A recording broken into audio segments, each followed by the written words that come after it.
So the best part of homeschooling is that you get to make learning a real life adventure.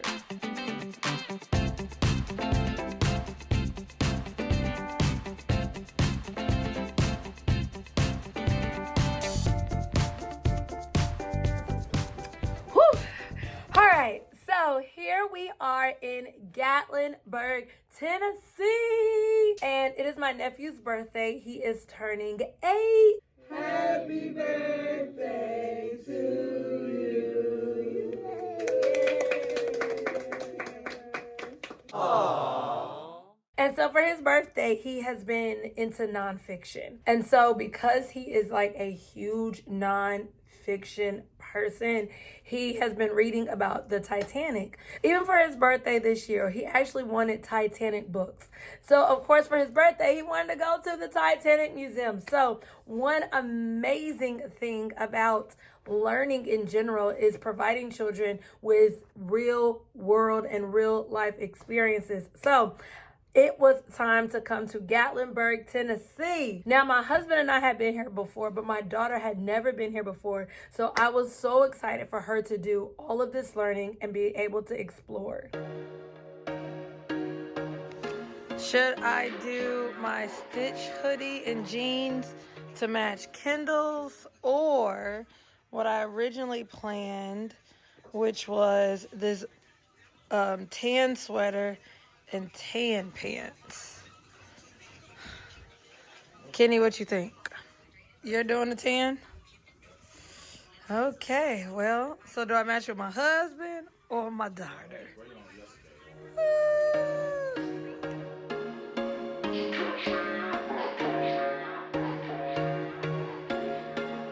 It is time for there was once a day that I would pray for you. I'd go exciting day. So you notice too, sneaking looks up and Two cheese.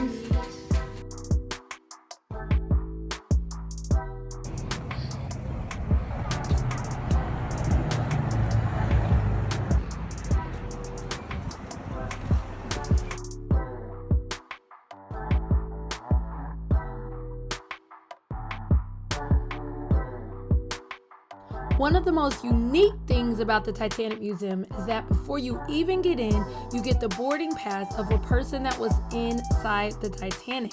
Then, at the end of the museum, you get to see if your person lived or died. They gave me a woman, my husband a man, and my daughter a little child that was on the Titanic.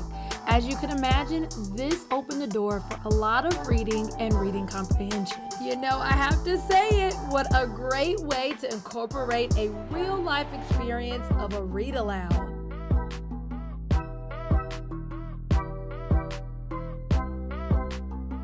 They even have interactive questions throughout the museum to enforce reading comprehension.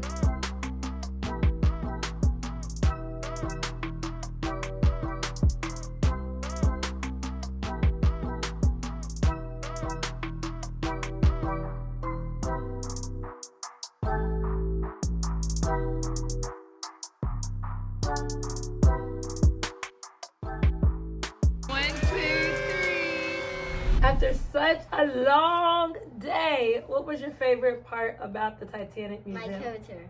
Your character?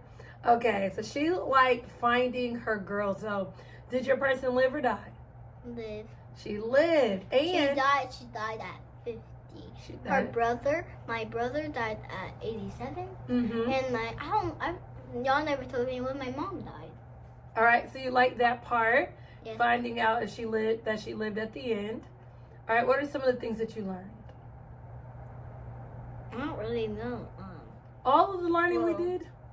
The water when they was shipping around on the Titanic, it was cold. Mm-hmm. We got to feel how cold the water was. And then they crossed into a big ice cube, and then some kids survived. There was a lot of reading. And so, of course, it was a great opportunity for her to practice using some of her reading skills, right? Yes. Did you like doing the reading? No. No? You like listening to the phone part more? Yes. Of course, of course, of course. In addition to reading, we also got to do some math. So there were timelines in which we were able to actually incorporate math. For example, there was one timeline that had all of the dates of the creation and the construction of the Titanic. And so how many years did it take for them to build the Titanic? 2 weeks. 2 years. 2 years. 2 years, 2 years. And so we actually did the math. We were trying to figure out between 1909 to 1911 how many years that was. And so she was able to incorporate some math in there as well. And then there was a lot of other math. For example, there were 135 kids that were on board. And so we began to talk about how many kids that actually is. You also got to learn how many dogs were on board. So you had this thing that tells, like, you can put some numbers on it, and it will tell you the stuff about the characters and stuff, who made the ship and everything like that. And it kind of looked like a remote, like how you have the numbers and stuff. Right. It was just like that, but it was kind of different. So yeah, you actually have to request it. The only reason I knew to request it is because we had been there before. Mommy had been there before. And it was offered the first time we came. But this time they were like, only if you ask. And so the audio portion allowed her to not do so much reading, so she got to actually hear. And so as you go through the museum, you get to like press the button and it tells you about what you're looking at. So I strongly suggest y'all that if you do go to Gatlinburg, Tennessee and go to the Titanic Museum, that you ask for the audio. It is a game changer. All right, so was it a thumbs up, thumbs down, or eh? Thumbs up.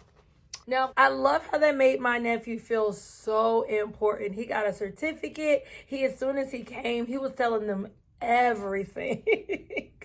And so they made him feel like a Titaniac. It was a ton of learning. And the one thing I love about the Titanic Museum is that it is so kid friendly. It was extremely interactive and extremely fun for my daughter. So I would strongly suggest, if you have a child that's, 6 or above, go to the Titanic Museum in Gatlinburg, Tennessee. Because it is very heavy on reading, I wanted to make sure that my daughter actually understood everything that she was learning about. And so I was constantly asking her to retell or regurgitate what I just said or what was happening or what she was looking at.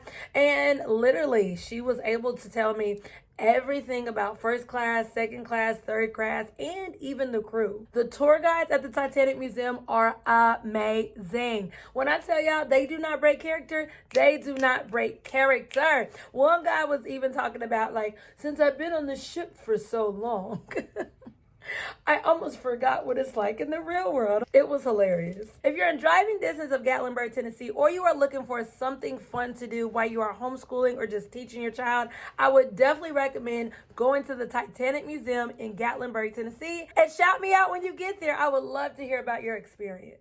And the hotel we stayed at was absolutely amazing. I mean, let me show you this pool.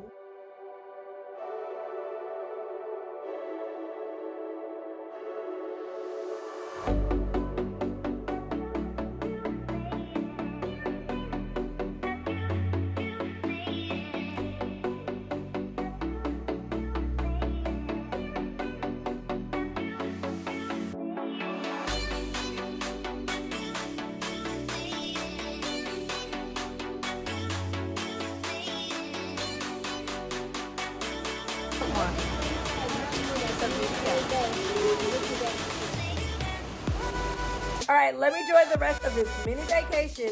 Peace.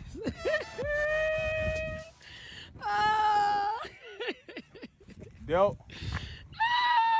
My wife and my child better end up missing in a minute, okay? If the bear comes, they're gonna throw snowballs at me.